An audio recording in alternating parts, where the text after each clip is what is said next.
देखिए महंगाई जो मुद्दा होता है, गैस सिलेंडर आपने अभी सवाल किया था, वो चीज़ बहुत बड़ा मुद्दा है। उसके बाद पढ़ा लिखा शिक्षित आदमी को कहीं ना कहीं रोजगार देना, नौकरी देना, ये बहुत बड़ी चीज़ है। इस पे फोकस कर ले। बाकी सरकार तो बहुत अच्छी लग रही है। ये मत देखिए मुस्लिम है तो हम खिलाफ है बीजेपी के, नहीं। सरकार से हमको बहुत अच्छी लग रही है, बहुत अच्छा है, बहुत सुकून की है। बीजेपी से है ना रेल मंत्री, है ना। आज देखिए कि हम भी समाचार बहुत ज़्यादा सुनते हैं। हम आपकी तरह डट गए, वहाँ पे डट गए। ये नहीं देखे कि हम मंत्री हैं, हम क्या है, हम एसी में सोना है, डटे रहे। ये उसका बहुत कमाल है, बहुत कमाल है। दुख में सामने रहे, बहुत तारीफ करते हैं उसका। अगर मुस्लिम वोट ना भी दे तो भी प्रधानमंत्री जीतेगा, जहाँ तक हमको पता है, ठीक है। और मेरा नाम हुआ मोहम्मद आज़ाद कुरैशी। इसलिए मैं कहना चाहता हूँ हमारे मुसलमान भाई से, काहे के लिए हम लोग मुसलमान भाई लोग नाम बर्बाद कर रहे हैं, हम लोग भी भाजपा को ही वोट दें। अच्छा, राहुल गांधी अभी अमेरिका गए हैं, वहाँ पर वो कह रहे हैं कि भारत में लोगों का रहना मुश्किल हो गया है, बहुत ज़्यादा नफरत फैल गई है, लोगों को रोज़गार नहीं मिल रहा है, महंगाई बहुत ज़्यादा बढ़ गई है। मतलब कुल मिला के देखा जाए तो सारी बुरी चीज़ें इस वक्त भारत में हो रही है। सर ऐसा है, राहुल गांधी से तो मैं निवेदन करूंगा कि बड़ी मुश्किल से तो उनकी छवि अच्छी हो रही है, तो उसको अब उस छवि को और अच्छा करें, ज़्यादा अच्छा है। ऐसे बयान दे के वो अपनी छवि को दोबारा वहीं पे ले आएंगे। तो मैं तो उनसे आग्रह करूंगा जितना कम बोलेंगे उतना अच्छा रहेगा, और जब समय आए तब बोलें, तब ज़्यादा अच्छा है। अभी बोल के अपने आप को धूमिल ना करें, अपनी ध्वनि और शब्दों को। अभी धूमिल कर रहे हैं। अभी धूमिल कर रहे हैं। अंकल, क्या नाम है आपका? My name is Devendra. अब 9 साल पूरे हो गए हैं, अगले साल प्रधानमंत्री पद के चुनाव होने वाले हैं। मौजूदा सरकार हैट्रिक कर पाएगी या नहीं हो पाएगी? बिल्कुल 100% कर पाएगी। 100%? 100% ये दावा है हमारा। जितनी मौज इस सरकार में हो रही है, आज तक ऐसी मौज देखी नहीं कभी। लोग कह रहे हैं महंगाई है, काहे की महंगाई है? कौन भूखा मरा महंगाई से? जिसके पास एक मोबाइल था, 2 हैं। डिजिटल इंडिया, पैसे की कोई ज़रूरत नहीं, हर एक रईस है, कोई भूखा नहीं मरा हुआ आज तक, कोई सड़क पे भूखा मर गया हो। अब सिलेंडर के रेट बढ़ गए, पहले 400 हुआ करते थे, अब 1100 1200 चाह रहे हैं। तो उससे क्या फ़र्क पड़ता है? सिलेंडर से कोई फ़र्क नहीं पड़ता। ये सोच है अपनी अपनी। इतनी जैसी चीज़ को इतना मुद्दा बना दो, बाकी चीज़ नहीं है दुनिया के अंदर। सिलेंडर ही नज़र आ रहा है। पेट्रोल की भी तो दाम बढ़े। वही महंगे। मत चलाओ गाड़ियाँ, किसने बोल दिया कि गाड़ियाँ चलानी है? जरूरत है ना सर, गाड़ी चलाना, गैस जरूरत है। अरे यार, रईसों को ज़रूरत है ना। जो एक गाड़ी में एक आदमी बच्चा लेके घूम रहा है, उसको ज़रूरत है। जो एक गाड़ी में 5 लोग घूम रहे हैं, उसको काय की ज़रूरत है? वो काय का गरीब है? उसको पेट्रोल 200 रुपये लीटर हो तो भी सस्ता है, तो भी सस्ता है हिंदुस्तान में। राहुल गांधी के एक प्रवक्ता है, वो कहते हैं कि सिलेंडर 500-600 का हो जाएगा, कांग्रेस सत्ता में वापसी आती है। हाँ, 500-600 का करके क्या करोगे? लोगों के घर फूकेंगे वो 500-600 में करके। 1100 में तो उनको महंगाई लग रही है, 500-600 का करके बिजली मुफ्त करके हिंदुस्तान का बेड़ा गर्क करवाएंगे वो। पूछ रहे भाई, महंगाई और बेरोजगारी नहीं है क्या देश में? सुन तो लिए, महंगाई कुछ नहीं है, कह तो रहे अंकल जी। 1 लाख से ऊपर तनख्वाह होगा, महीने होगा, उसके लिए महंगाई क्या है? जो रोड पे घूम रहा है, रात दिन मेहनत कर रहा है, 500 रुपये महीना कमा रहा है, उससे पूछे महंगाई क्या है? आप क्या काम करते हैं? भाग गए हो, बस ऐसे मजदूरी करते हैं, और क्या करेंगे? एक बात बताइए, जब 2013 में आप मजदूरी करते थे, उस टाइम की दिहाड़ी में और आज की दिहाड़ी में कुछ तो फर्क होगा, तो आमदनी भी तो बढ़ी है। अभी का महंगाई इतना चरम सीमा पे है कि आदमी परेशान है, हर आदमी परेशान है, हर आदमी परेशान है। घर संभालता है तो बच्चों को पढ़ाना मुश्किल हो जाता है। अच्छा, कहीं ना कहीं जो महंगाई और बेरोजगार, जो खास तौर पे बेरोजगारी बढ़ रही है, क्या बढ़ती आबादी को आप बढ़ती बेरोजगारी का कारण मानते हैं कि इतनी ज़्यादा आबादी हमारे देश में हो गई कि रोजगार देना मुश्किल हो गया है? देखिए, आबादी तो है, उसको तो रोकना, लेकिन सरकार को चाहिए कि कम से कम रोजगार पे ध्यान दे। हाँ, जो नौजुवक पढ़ लिख करके कुछ करना चाह रहा है, उसके ऊपर ध्यान दिया जाए, आगे के लिए सही हो। उस पर ध्यान नहीं है। नौजुवक पढ़ लिख करके क्या कर रहा है? ये अभी क्या लग रहा है, फिर सरकार रिपीट हो पाएगी? 9 साल पूरे हो गए काम देखते हुए, अगले साल प्रधानमंत्री पद के चुनाव है, क्या लग रहा है, रिपीट होगी सरकार? हमको तो लगता है कि गठबंधन अगर एक हो जाता है पूरा, तब तो मुश्किल होगा, लेकिन इतना आसानी से मोदी को मतलब शिकस्त देना भी आसान नहीं है। आपने कहा गठबंधन अगर एक हो जाता है, जब 2019 में महागठबंधन बना था, किसी की डबल डिजिट सीट भी नहीं आ पाई थी। देखिए, 2014 और 19 वो अलग लहर था, वो लहर ही कुछ और था जी। अब धीरे धीरे हर आदमी समझ गया है कि कम से कम महंगाई, देखिए महंगाई जो मुद्दा होता है, गैस सिलेंडर आपने अभी सवाल किया था, वो चीज़ बहुत बड़ा मुद्दा है। उसके बाद पढ़ा लिखा शिक्षित आदमी को कहीं ना कहीं रोजगार देना, नौकरी देना, ये बहुत बड़ी चीज़ है। इस पे फोकस कर ले। बाकी सरकार तो बहुत अच्छी लग रही है। ये मत देखिए मुस्लिम है तो हम खिलाफ है बीजेपी के, नहीं। सरकार से हमको बहुत अच्छी लग रही है, बहुत अच्छा है, बहुत सुकून की है। उससे सुकून है उसके अलावा जी उसमें, लेकिन थोड़ा सा महंगाई पे, हाँ महंगाई पे थोड़ा सा कंट्रोल कर ले। लोग बोलते हैं कि सरकार मुस्लिम विरोधी है। देखिए, वो नेता नगरी नहीं बोलेगा तो कहाँ से वोट मिलेगा? आप बताइए। जो मुस्लिम का वोट लेने वाला है वो तो इसको पकड़ करेगा, तब तो उसका वोट उस तरफ होगा। जो हिंदू को पकड़ करने वाला है वो मुस्लिम को गलत कहेगा, फिर आप उस पर डिवाइड हो गए, आपको सिलेंडर याद नहीं आएगा। मिसाल तौर पे जब महंगाई का कोई मुद्दा नहीं उठा, क्यों नहीं उठाएगा? जब दूसरा चीज़ का बात बीच में आने लगेगा तो महंगाई भूल जाएगा लोग। गलत बोल रहे बताइए, हिंदू मुस्लिम शुरू हो जाए तो महंगाई लोग भूल जाएगा। अगर मुस्लिम वोट ना भी दे तो भी प्रधानमंत्री जीतेगा, जहाँ तक हमको पता है, ठीक है। और मेरा नाम हुआ मोहम्मद आज़ाद कुरैशी। इसलिए मैं कहना चाहता हूँ हमारे मुसलमान भाई से, काहे के लिए हम लोग मुसलमान भाई लोग नाम बर्बाद कर रहे हैं। हम लोग भी भाजपा को ही वोट दें, क्योंकि वो जीतेगा ही।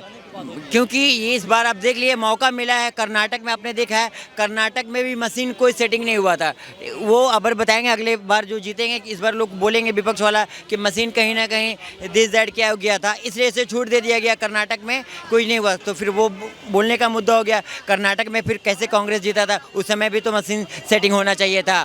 इसके लिए कि यहाँ के, ताकि यहाँ पर हम जो जी जाएंगे तो यहाँ पे कैसे लोग बोलेंगे? तो लोग बोलेंगे कैसे कर्नाटक में बोलने वाले बोलेंगे। तो इसलिए मैं कहता हूँ कि इस बार फिर से वही आएगा यार, ठीक है। उसके बाद फिर हम बताते चले आपको योगी जी आएंगे जी।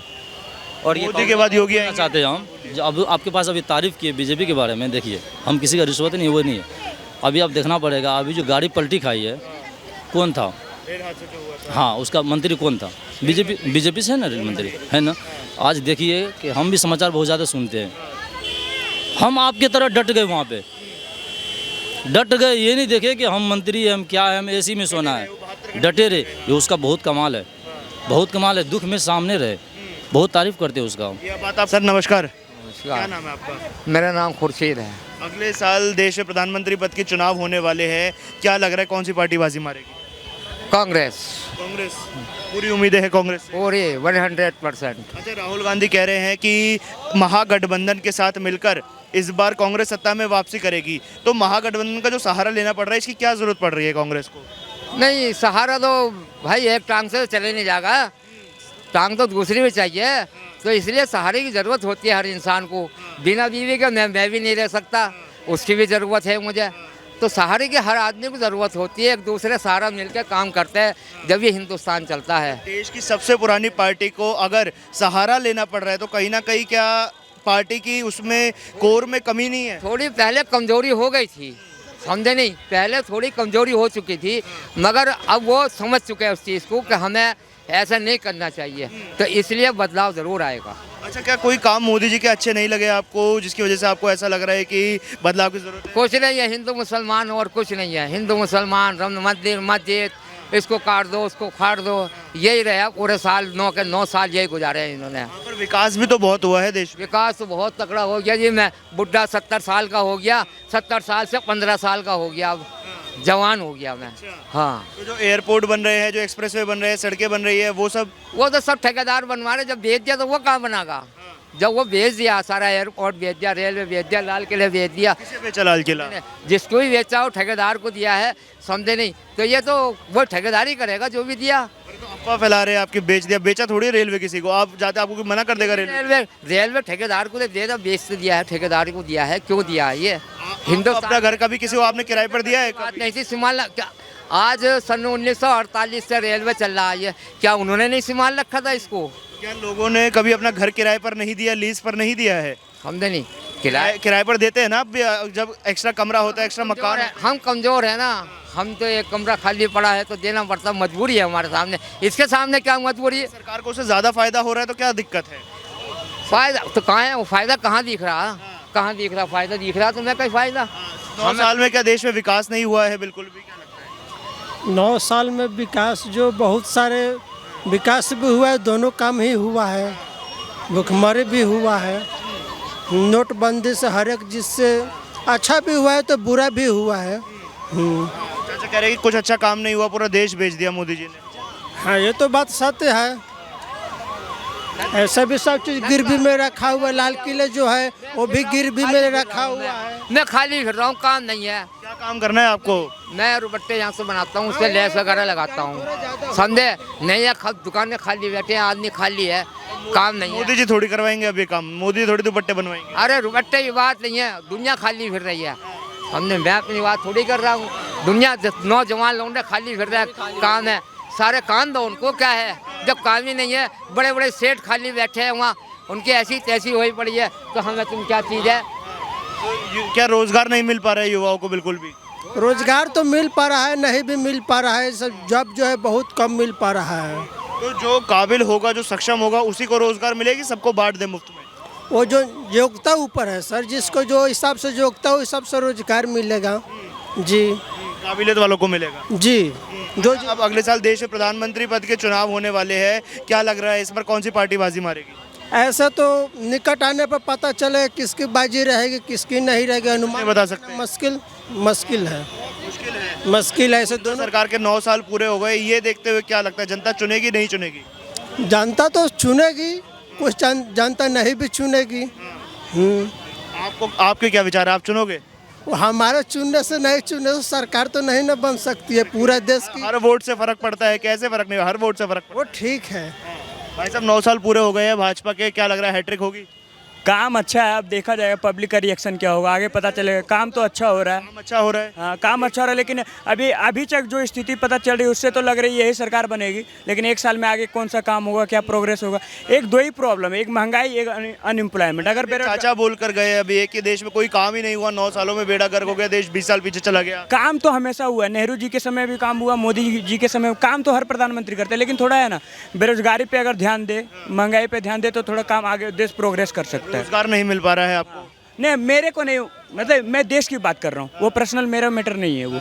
मैं बेरोजगारी पे काम और थोड़ा महंगाई पे काम तो हो रहा है, पहले भी हुआ अभी भी काम हो रहा है, देश तो आगे बढ़ ही रहा है, ऐसा नहीं है।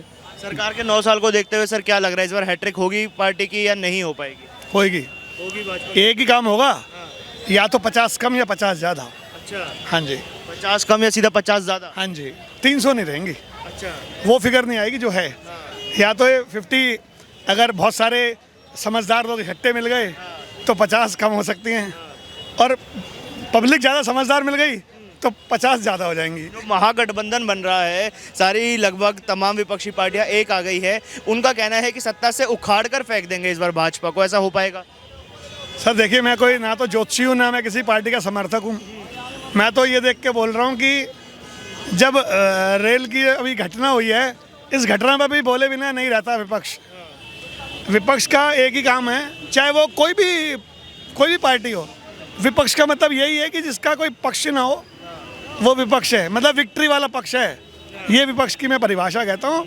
और मल्लिकार्जुन खड़गे ने बोला था, जो कांग्रेस के अध्यक्ष है, कि राजनीति नहीं होनी चाहिए इस मुद्दे पर, उसके बाद भी लगातार राजनीति हो रही है, 300 लोगों की जान चली गई। सर देखिए, जिसकी जान गई है ना उसके लिए आजीवन विषय है, बाकियों के लिए तो अभी कोई नई घटना होने दीजिए, ये पुरानी बात होगी नहीं। आप भी चर्चा नहीं करेंगे पुरानी बातों पे, क्योंकि आपको भी नया मुद्दा मिल जाएगा। क्षमा कीजिएगा, मैं बिल्कुल वास्तविकता से रूबरू करा रहा हूँ आपको। तो अब जो ये हादसा हुआ, ट्रेन हादसा हुआ, 300 से ज़्यादा लोगों की दुखद मृत्यु हो गई, उसके बाद कुछ लोग प्रधानमंत्री का इस्तीफा मांग रहे हैं। क्या प्रधानमंत्री को इस मुद्दे पर इस्तीफा देना चाहिए? ऐसा है, इस्तीफा तो रेल मंत्री से ही मांगेंगे, प्रधानमंत्री से ही मांगेंगे, और आपके गृह मंत्री से मांगेंगे। इस्तीफा दे कौन रहा है? वो मांग रहे हैं, वो नहीं दे रहे। बस इस्तीफा देना समाधान है? सर इस्तीफे की अगर बात करेंगे तो मेरे को जहाँ तक जो मैंने सुना है कि एक बार लाल बहादुर शास्त्री जी ने 1 रुपये का शायद कुछ कम बढ़ती हो गया था, वो रेल मंत्री थे, शायद उन्होंने इस्तीफा दे दिया था। इस्तीफा मांगा नहीं आता, इस्तीफा दिया जाता है। हाँ जी, दे दिया जाता है इस्तीफा, और देने वाले लोग वो दुनिया से जा चुके हैं। अब तो सत्ता पाने वाले लोगों की होड़ चल रही है, कौन कैसे सत्ता पाता, अब ये विषय इस वक्त ये है, इस वक्त समाज। बहादुर शास्त्री जैसा व्यक्तित्व तो मिलना मुश्किल है।